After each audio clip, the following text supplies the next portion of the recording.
ठीक है, शुरू है ना। तो देखिए, जिस घड़ी का आपको इंतजार था वो अब आ चुका है। आप लोग प्रतिभा खोज के फॉर्म के बारे में बहुत देर से इंतजार कर रहे थे कि कब तक फॉर्म निकलेगा। तो देखिए फाइनली जो है अब फॉर्म आ चुका है। कुछ ही दिनों के बाद जो है ये फॉर्म भराना शुरू होगा। तो देखिए इसका एक नोटिफिकेशन आया है SCRT के द्वारा।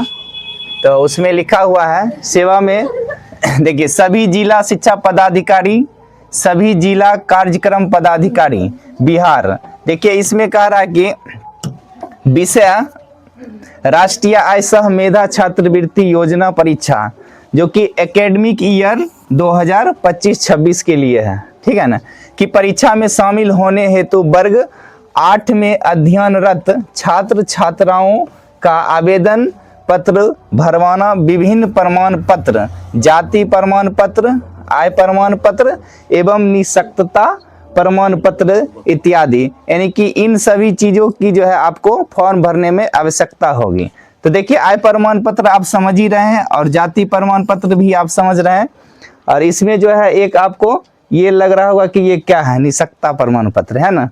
तो ये है डिसेबिलिटी सर्टिफिकेट। जो व्यक्ति में या स्टूडेंट जो है जो विकलांग नहीं होता है, जो विकलांग होता है, पैर से हो या हाथ से हो या फिर आंख से हो, है ना, तो उसके लिए यह है कि अगर जो व्यक्ति विकलांग है वो प्रमाण पत्र लगा करके हेतु सूचित एवं प्रोत्साहित करने के संबंध में।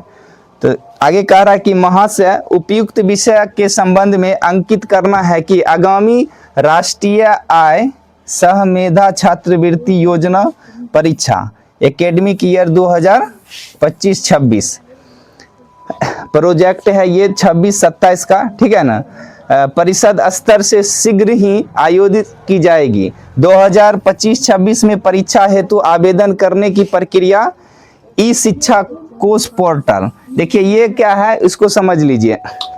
ई शिक्षा कोश पोर्टल के माध्यम से जिन विद्यालयों में वर्ग 8 संचालित है विद्यालय प्रधान के द्वारा की जाएगी, यानी कि जो भी प्रिंसिपल हैं, ठीक है, जो प्रिंसिपल है यानी कि विद्यालय का जो प्रधान अध्यापक हैं, ठीक है ना, उन्हीं के द्वारा जो है ये आवेदन भरा जाएगा, ठीक है। विद्यालय को आवेदन भरने की अनिवार्यता होगी।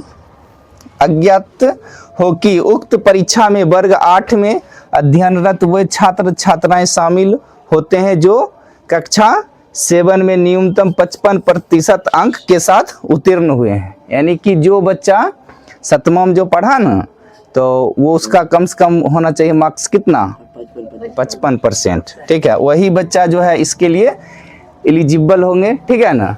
अब बाकी जो जिनका नहीं होगा तो वो बच्चे इस फॉर्म को नहीं भर पाएंगे, ठीक है ना। अब देखिए आगे पढ़ते हैं।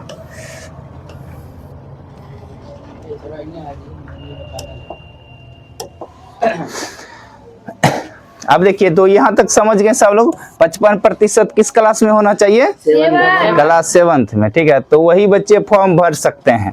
एवं जिनके माता पिता की सभी स्रोतों से कुल वार्षिक आय अधिकतम 3.5 लाख रुपया मात्र होना चाहिए, ठीक है। माने कि ये कह रहा कि जो अगर इससे अधिक होता है तो उन बच्चों के लिए ये फॉर्म नहीं है। इससे आपका इनकम सर्टिफिकेट क्या होना चाहिए, कम होना चाहिए, यानी 3.5 लाख से कम होना चाहिए।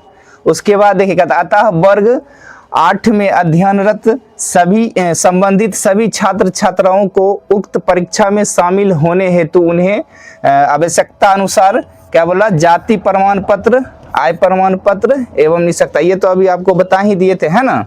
केवल निःशक्तता छात्र छात्राओं के लिए बनवाने हेतु सूचित एवं प्रोत्साहित किया जाए, जिससे छात्र छात्रा असमय परीक्षा राष्ट्रीय आय सह मेधा छात्रवृत्ति परीक्षा योजना हेतु आवेदन कर सकें। यानी कि आपको जो है एक समय दिया जाएगा, ठीक है ना, और उन समय के माध्यम से आप क्या करिएगा, इस फॉर्म को, इन सभी प्रमाण पत्र के माध्यम से आप फॉर्म को फिलअप करेंगे।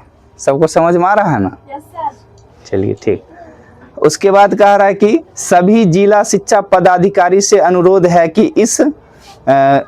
इस आशय से संबंधित अपने स्तर से सभी विद्यालय प्रधान को आदेश देने की कृपा की जाए। यानी कि शिक्षा पदाधिकारी का कहना है कि जो सभी विद्यालय, तो सभी विद्यालय में जो है शिक्षा पदाधिकारी के माध्यम से कहा जा रहा है कि इन विषयों की जानकारी सबको दिया जाए। ठीक है, तो कुछ दिन इंतजार कीजिए, आपका फॉर्म 1-2 दिन में भराना शुरू हो जाएगा। ठीक है ना, तो आज के लिए बस इतना ही, फिर मिलते हैं अगली वीडियो के साथ।